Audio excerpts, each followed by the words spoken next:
este otro planeta, This is me, Gabriela. Georgina. ¿De dónde? From another world.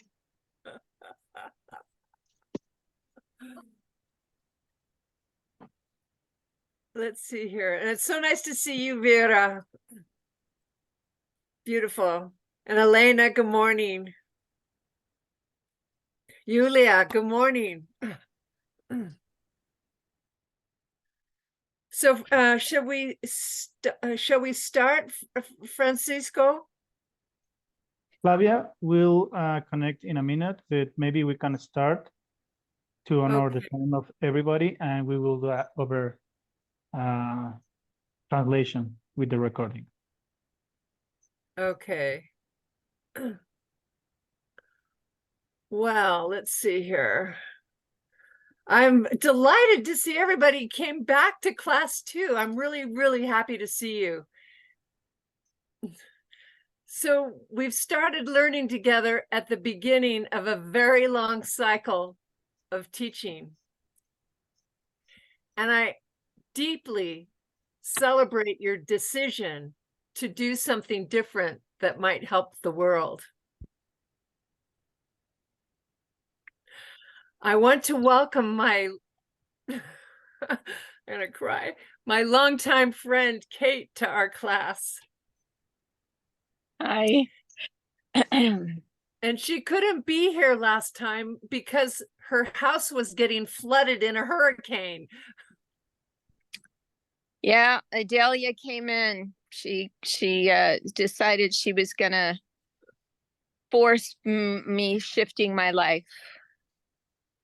So I'm in the process of shifting my life. Cool. It's pretty exciting, actually. Scary too. Well, welcome to the class. We were going to give you some tips. Okay. On how to get through this. I will take that.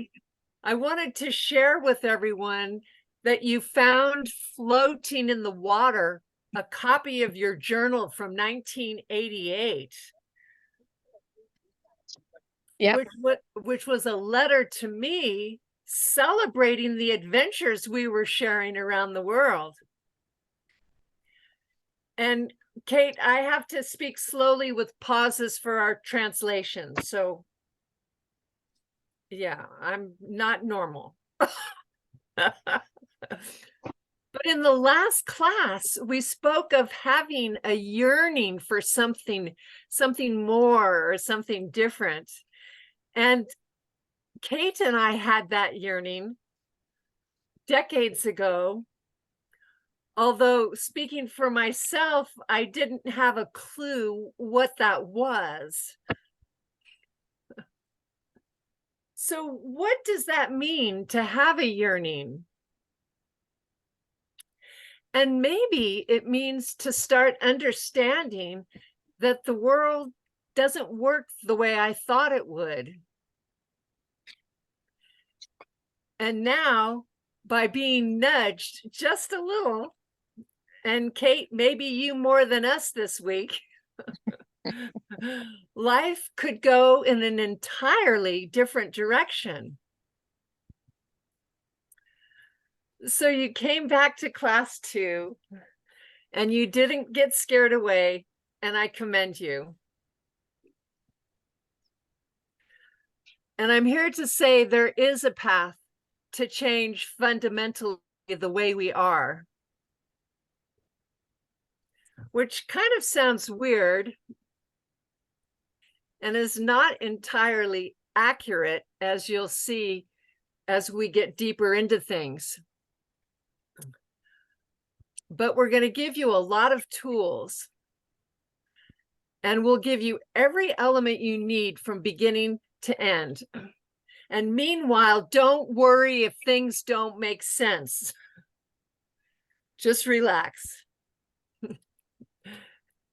Keep in mind, we're building a foundation, a platform on which we'll add deeper understandings and techniques to facilitate the change in how you see things. And this fundamental foundation that we're setting now never changes. Dear Venerable Carding, I'm very sorry to interrupt you. Could you please set me like organizer in this meet? Some people can't join. I will Yeah. be there for this meet. I'm very sorry. Oh, that's okay. I'm sorry. I thought I gave that over to Francisco. Yeah, Francisco. Okay. Yeah. Okay, so If I've let you can people give in. it- Do I need to do something different and as well? Something additional? If you can give me the host again, the Okay. internet Oh, goes okay. out. Yeah, thanks very much.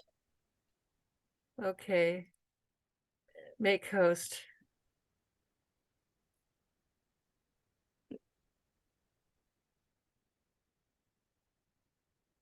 So I'm so happy Flavia's here. And who else came in with her?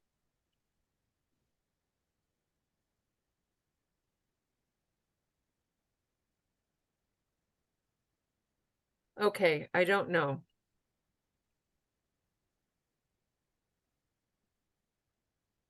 Okay. I will connect and disconnect. I will disconnect and then connect again because I just arrived home. Okay. So Francisco, you can take care of her, right? Yes. Let's you. go on. Okay. So we were just saying the fundamental foundation we're setting up now never changes. And in future, when you're not sure what to do about something, you can always come back to this first ACI course one. Am I sharing screen? No, I'm not. Okay. Okay. So you can see my screen now, yes? Yes. Okay, cool. So as a review, we're studying a book called The Three Principal Paths by Jetson Kappa, whose dates are what? Does anybody remember? 1357 to 1419, and whose monk name was Lobsang Drakpa. Now in Tibetan, it's called Lamso Namsum.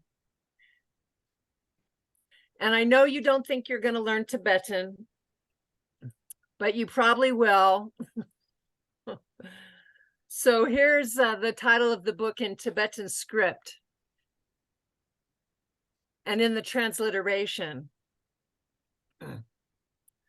So you don't pronounce all the letters in transliteration, but they're combined in a way to match the Tibetan script to the Roman keyboard. So all the texts we input are searchable, which is totally amazing.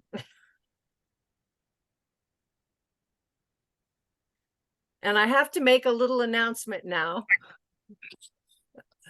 that the translation efforts of the last couple of decades are now being offered with a new schedule, free and available online. And you've got to go to these sessions.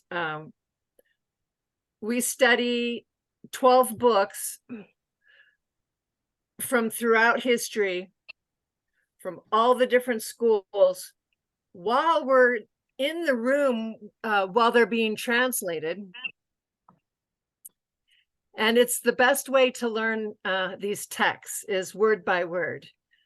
So starting on Mondays from October 2nd, let's see here, from 4 to 6:30 p.m. Arizona time. And then on Saturdays from 8 to 9:30 a.m. Arizona time.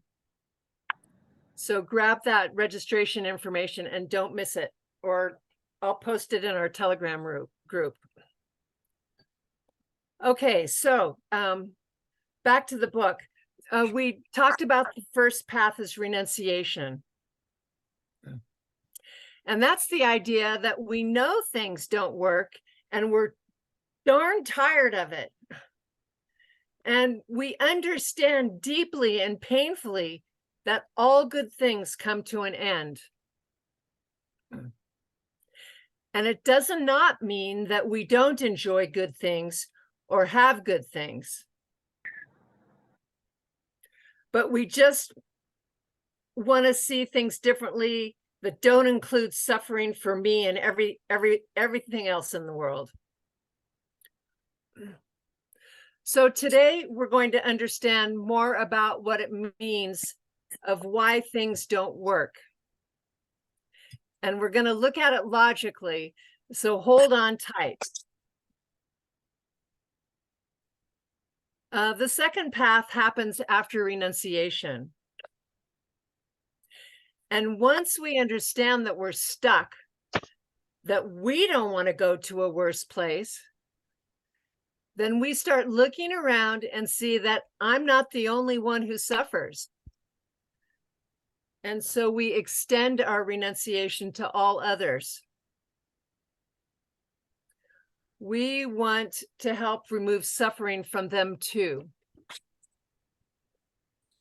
And the only way to do that is to get enlightened. And we have to remember that this includes all creatures on all worlds, not just the humans, and not just this world. So our care audience is limitless. The third principal path is correct view. And this is the lens we use to tweak the way we look at the world. We understand how that world in front of us is created and how my past and future deeds make the world.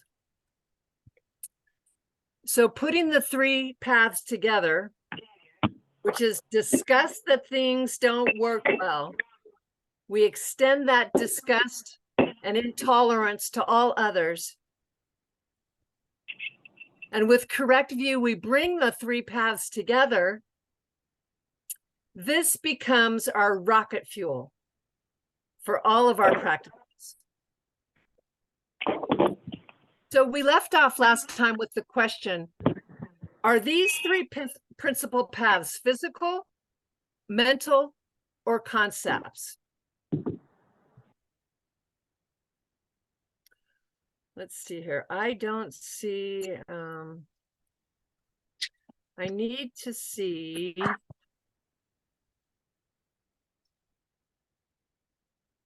Oh, sorry. I need to keep my eyes on Katerina. I lost her in the gallery.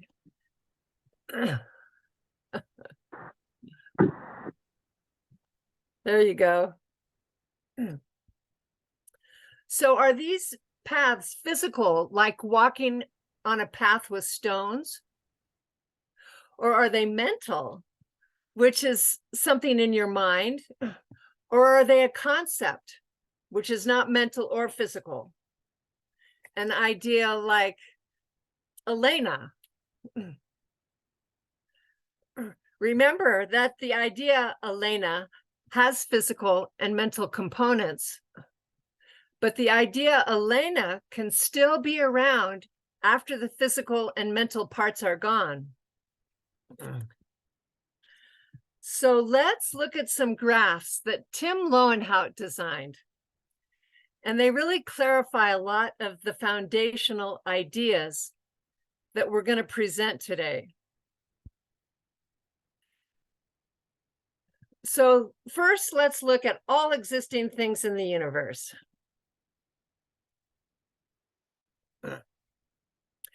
And don't worry, again, I say this, if you don't understand everything right away, it takes a while to get used to these ideas. So right now we're just planting seeds for you.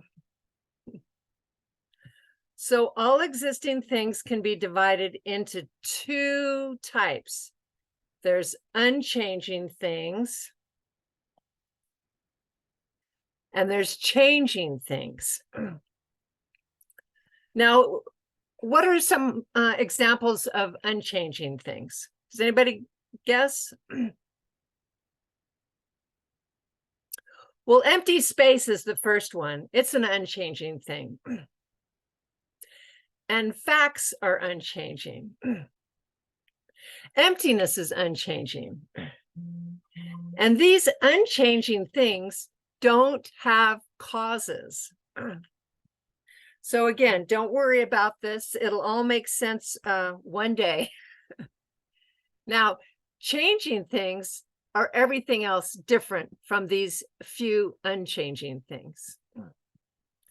And there are 3 types of changing things. There are physical changing things, mental changing things, and concepts. So now you're ready to answer the question. The 3 principal paths, are they physical, mental, or concepts?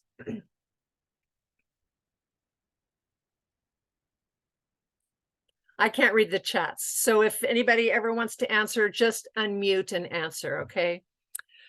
So they're mental. And why is that? Because these paths function as realizations in the mind. And in Tibetan, it's also the heart. The mind and heart are synonymous. So once you have renunciation in your heart, you'll always have it in your mind, okay? And you come to these realizations through your practice.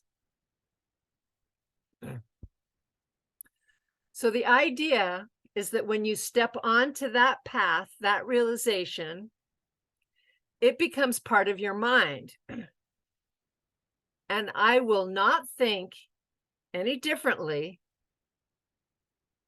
then there's nothing in this world that works. And then bodhicitta is that I'll do this for others. So the second path is also mental. And of course, correct view is mental. So now we're going to start class 2. And we're going to play a game. And this is one of the first logic games that monk and nun kids learn in the monasteries. Teaches kids how to think clearly. And it's called Mushi Musum. Basically, it's a logic game, but more powerfully, it starts to get the mind thinking that things do not work the way we think they do.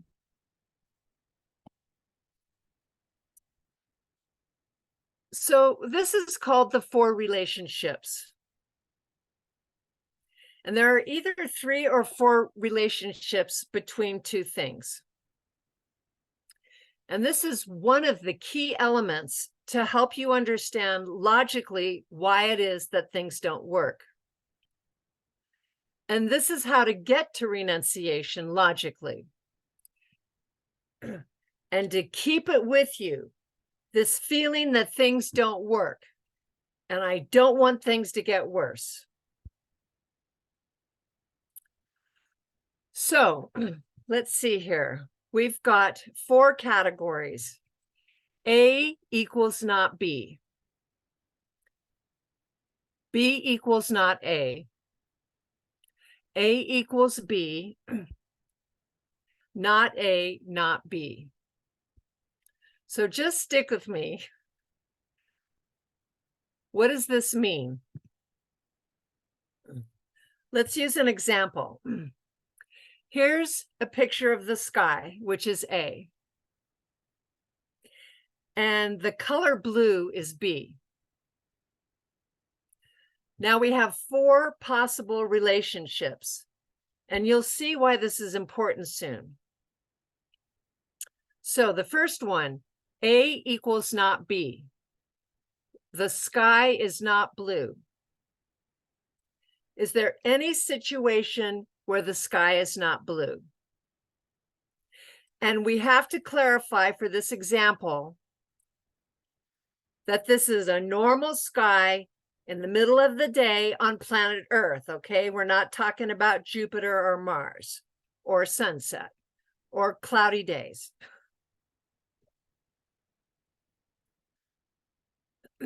Is there a situation where sky is not blue? No. Okay, the next one, B equals not A. Color blue is not a sky. Is there a situation like this? Maybe a blue shirt is blue and it's not a sky. Or maybe beautiful blue eyes are blue and not a sky, right? So there is a relationship there. The third one is the sky blue. Does A equal B? Yes. That was pretty easy. The fourth one is there something not the sky and not blue?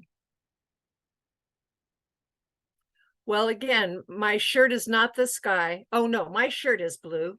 Maybe Vera's shirt. Her shirt is not the sky and her shirt is not blue, okay? So this is very important foundational thinking patterns that we need to start practicing. So before signing off and leaving forever, I invite you please to meditate on these ideas. Now, who cares? I mean, what's this about? Well, I think you're going to see in the next few slides why we should care. So let's look at the next slide. Here's another example. Hard work and money. A equals not B. Is there a situation where hard work does not create money? Have you ever worked for money, worked hard and not had money? Okay, true. The next is B, not A. Is there a situation of having money without working hard? Yeah, we've seen that too. A equals B. Works hard with lots of money. Now that one makes the most sense, right? And the last one is no hard work and no money. And yeah, we've seen maybe a lazy person who doesn't work and doesn't have money. So we see there's 4 different relationships possible between hard work and money. And we see there's not a consistent relationship between hard work and money. So we have to conclude that one does not cause the other. And this is important to think about, okay? We walk through the world thinking hard work equals money. But that's not always the case, is it? So, you know, a lot of us do work hard and don't make a lot of money. And then I might get jealous of rich people on the beach who don't work, but it's just not the cause. They are not related as causes of each other. And we're going to talk a lot about this later in the course. So here's another example. A nice person and happiness. I'm nice, so I should be happy. Is there an example of a nice person who is not happy? A is not B. Or maybe someone who is happy who is not a nice person. B is not A. Or a nice person who is happy. A is equals B, right? That makes sense. Or not a nice person who is not happy. Have you seen a situation where that relationship exists? So we have these 4 relationships again between these 2 elements. And the whole idea of this game is to get you to a place of thinking that something is not right. Does being a good person create happiness? And what this logic game for children teaches is the point that there's something fishy going on. Maybe the world doesn't work the way I thought it works. Because it seems like hard work should make money. And it seems like being a nice person should make you happy. And of course, there could be a way that happens. But there are just too many examples of it not happening. So this is important. If it doesn't work all the time, it doesn't work, period. Okay, and we've got to stop fooling ourselves. It's like taking an aspirin, you know. Sometimes the aspirin takes away the headache, and sometimes it doesn't. And we never go back and demand our money back for half the aspirins that didn't work. We just keep buying aspirins, thinking that takes my headache away. And it doesn't, not all the time. So that's not the cause. Now, you do need to work on being a nice person, a good person.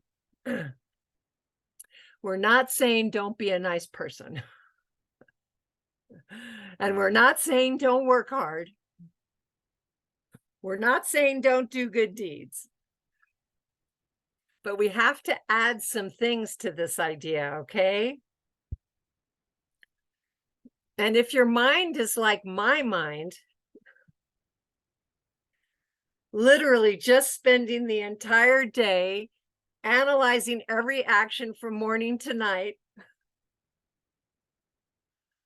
of applying this logic to every thought, word, and deed,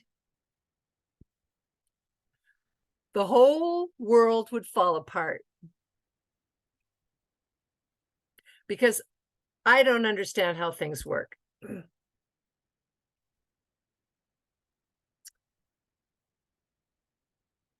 We think we need a car key to start the car. But even with the key, it doesn't always start.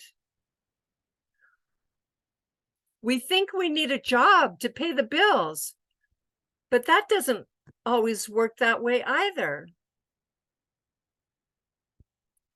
So the purpose of this game is to become mindful of how things don't work, so you can learn how things do work.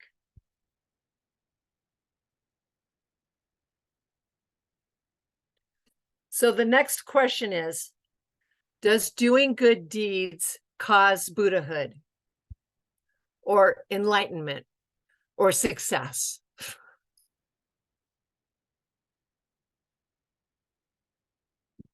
And we just did this 4 relationships game. And so the answer to this question must be maybe, not necessarily.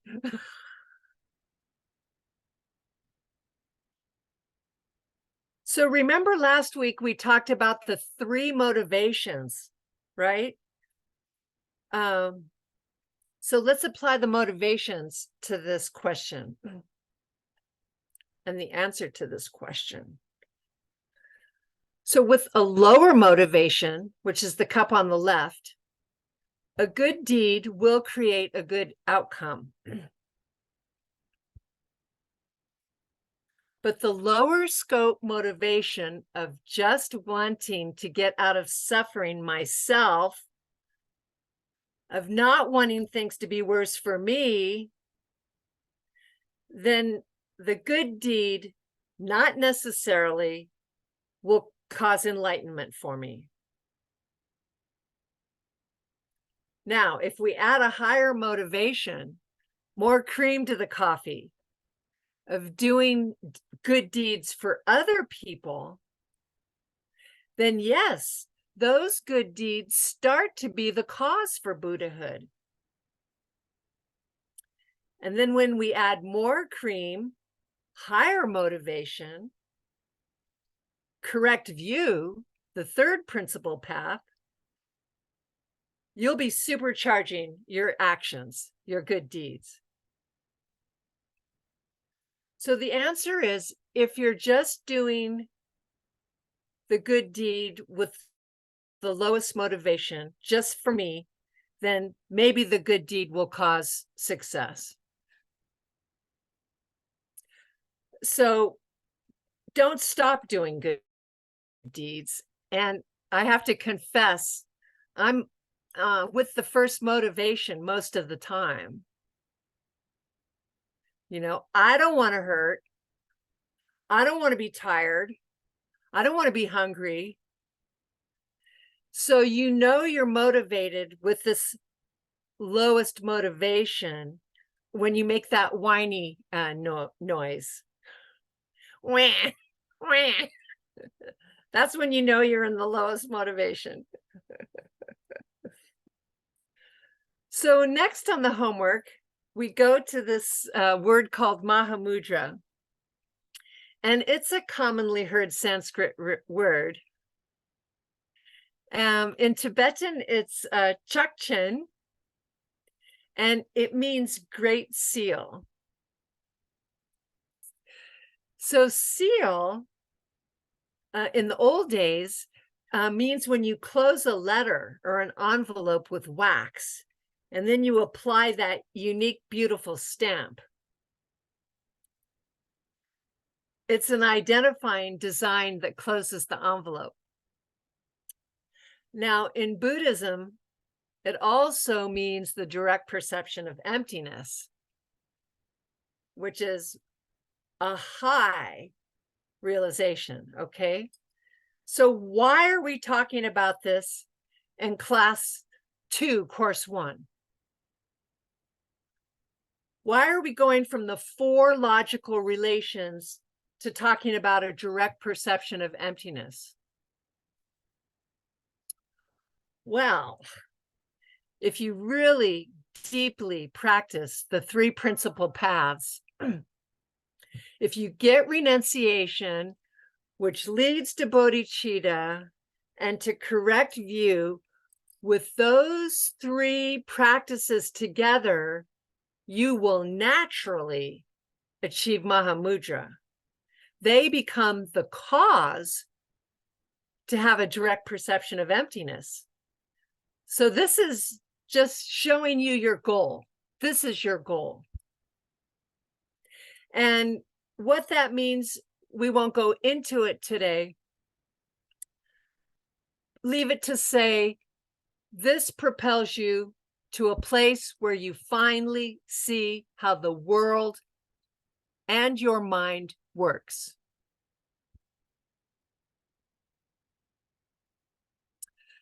Bringing the 3 principal paths together, they become the causes to see emptiness directly. So what then is the relationship between the 3 principal paths and the Vajrayana practice? And the Vajrayana practice, the Diamond Way, Tantra, all the same words, they're the quick path to achieving all these goals in this very lifetime. In the Sutra path, which is what we're studying, the foundation, this process of the 3 principal paths and its unfolding, changing your mind, it's pretty darn slow. And Buddha talks about millions of lifetimes. But if you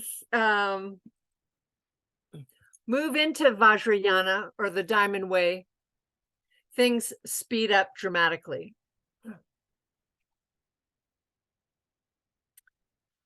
So the question here, the relationship between the Vajrayana practice and the three principal paths, is if you finish the first 18 courses, and then you go to the second 18 courses, it actually doesn't work that way. What you need to remember is that by studying and practicing, you will stimulate these realizations in your mind, right? And then those seeds are what start ripening in your heart for the Diamond Way automatically to come down on you and speed up your enlightenment. And remember, the reason we wish to get enlightened is so we can get everyone out of suffering, okay? It's for them that we have to hurry.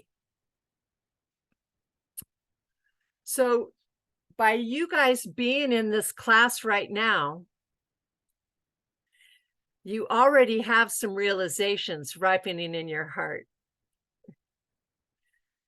And the goal of these courses is to stimulate them, to create them, and to move you quickly on your way to enlightenment. So that's the motivating factor. I don't have to wait until the next time around. It's time to grab the bull by the horns and achieve these realizations, okay? People are suffering. Now, there are two causes for achieving enlightenment, and that is method and wisdom. Now, a bird can't fly without two wings. And so you too need both of those wings to fly. Method, which is one wing, is your thoughts and your deeds. Oh, I lost. Oh, there's Katerina. I need to stay close to Katerina.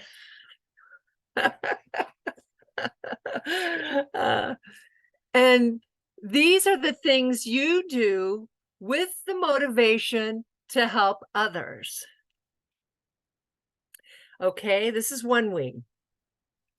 And then Sherab, which is wisdom, is your other wing, knowing why and how to really love others and care for others. So you have to have these two things masterfully underway for the causes to become enlightened, for total success. So back to some of Timmy's fabulous slides. So method and wisdom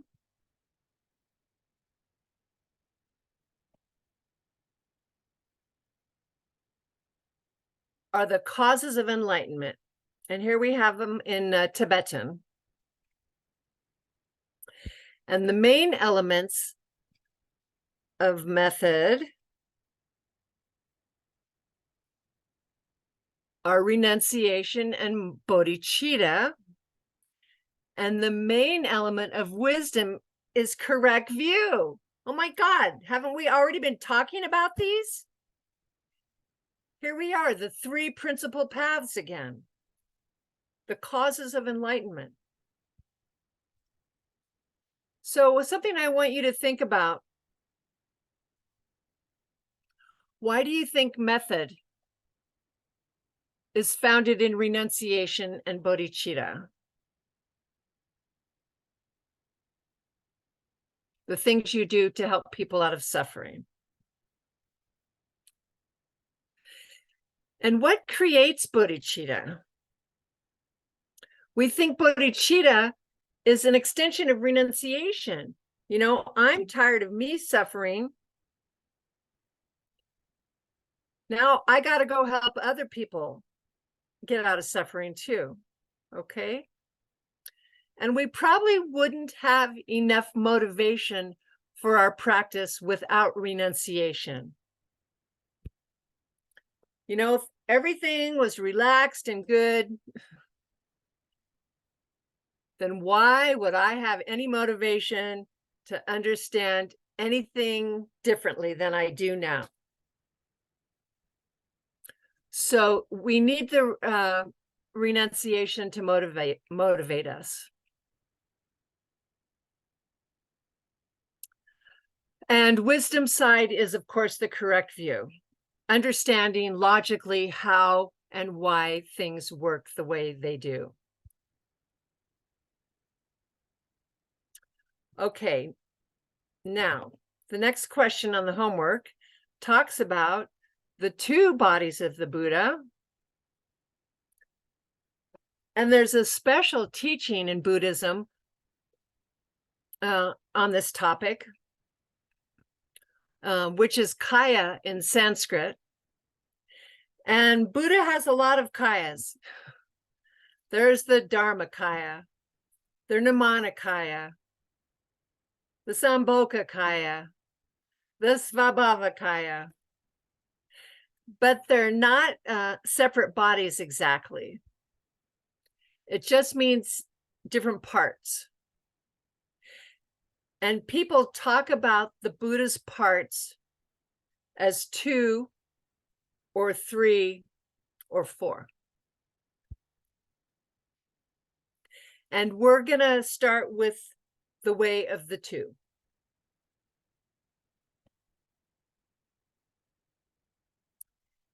And the 2 bodies of a Buddha are the physical body, known in Sanskrit as the Rupakaya, and in Tibetan as the Sukhu. These are the parts of a Buddha that you can see and touch. And then there's the combination of the mental part of the Buddha and the emptiness of all the parts of the Buddha, known in Sanskrit as the Dharmakaya and in Tibetan as the Chukku. So the 2 main parts of a Buddha are the physical body, the Rupakaya, and the emptiness body, or the mind, which is called the Dharmakaya. And we ask, what are the causes of those things? Because that's what I want to become, right? So I need to know how to cause those parts of a Buddha.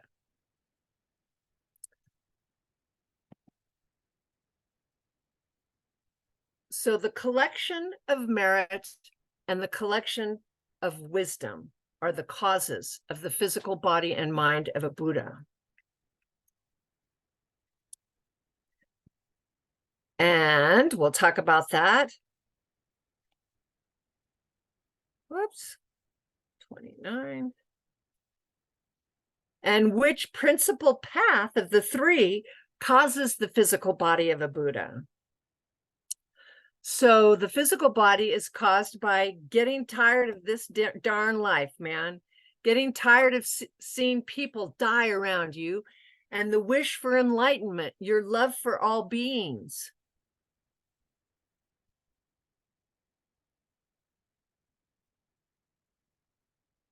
These are the causes for the physical body of a Buddha.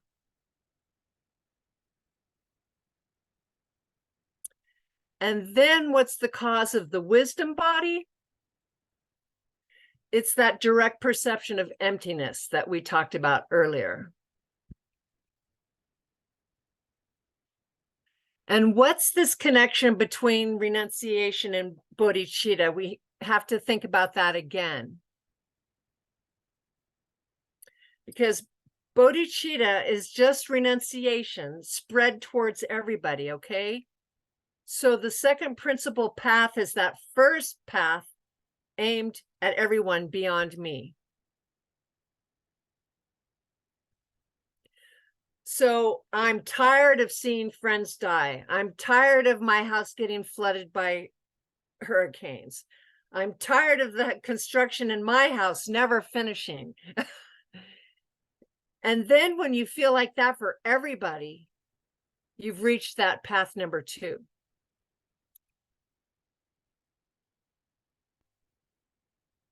Now, there are also 2 different things that get in our way from actually achieving these bodies. And they are obstacles to omniscience and obstacles to freedom from negative emotions. And these are the things that mainly get in our way. And mainly is kind of like a buzzword that you hear in the debate ground of a monastery. Mainly kind of gets you off the hook for getting too specific. So these are mainly the obstacles. So let's look at this chart. The obstacles to omniscience prevent us from method. And the other obstacles to freedom from negative emotions prevent us from wisdom. So I think over the next 2 weeks, think about this, cook it. Okay, oh, that's something that my teacher's teacher used to say with a hard idea. We don't want to judge it as being too far out, too wild. So we'll just put it on the shelf and cook it for a while. Think about it in your homework or your meditation. How does the wish to serve others give us the ability to know all things, past, present, and future? Isn't that interesting? So think about it. And think about renunciation. Think about how things don't work the way we think they do. It's a really wonderful practice to think about the things that will happen during the day that don't work. Think about the 4 relationships. And what we're going to be learning together is that what is happening, that what does work, seeds ripen, period. Seeds ripen. And things don't work. So think about this too. And ponder about how bodhicitta removes obstacles to omniscience. Okay, I kind of have some ideas on that, and I have a few minutes. I've always thought bodhicitta removes obstacles to omniscience because I'm removing lines of which person I'm going to take care of. So that plants the seeds for all lines to be removed in my mind of past, present, and future, here or there. Just an idea. Okay, so I can't wait to hear what you think next week or 2 weeks from now. Now, the last point. How was Tsongkhapa able to write 10,000 pages of incredibly deep and difficult explanations of Buddhism? And my teacher likes to say he cheated. He learned how to talk to Manjushri, an enlightened Buddha. And in English, we call it plagiarism, where you write your book and you steal all your ideas from someone else.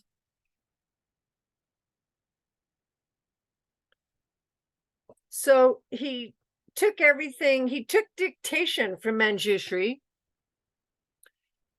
He stole all the ideas from Manjushri, and he looked really smart.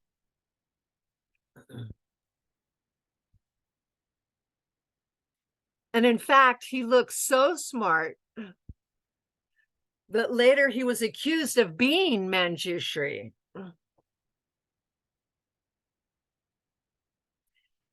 And Jetsun Kappa would only say, I had help from Manjushri. So, was he Manjushri? I don't know. I guess it's up to Seeds to answer that question. He was really close to Manjushri. Okay, so your meditation for this week is 15 minutes per day. Breathe to 10. And then do an analytical meditation on renunciation. Make lists on the things in your day that just don't work, that make you pull your hair out. And then think about this beautiful idea on how the wish to become an enlightened being, someone who's able to serve all beings, how do they get to know all beings? How does that seed ripen?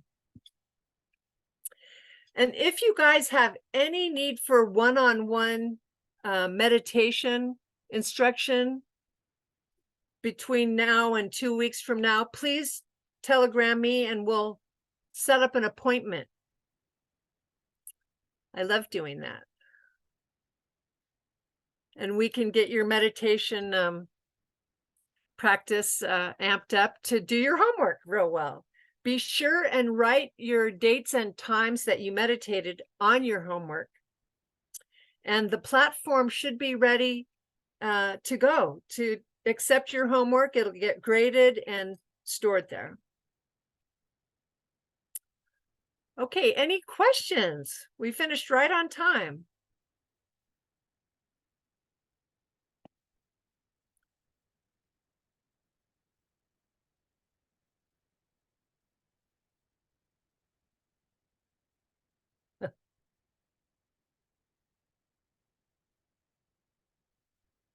Well then, I guess we'll just say tally ho.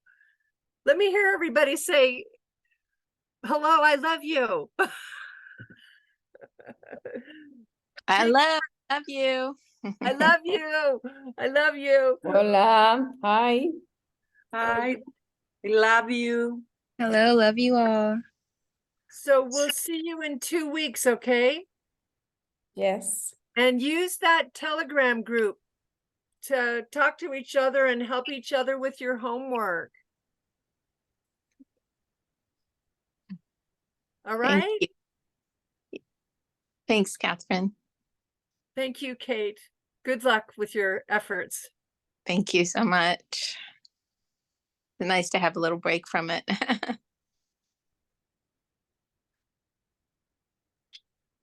All right, then. Thank you. We'll get things posted, I hope, quicker than we did last time. We're just getting this figured out.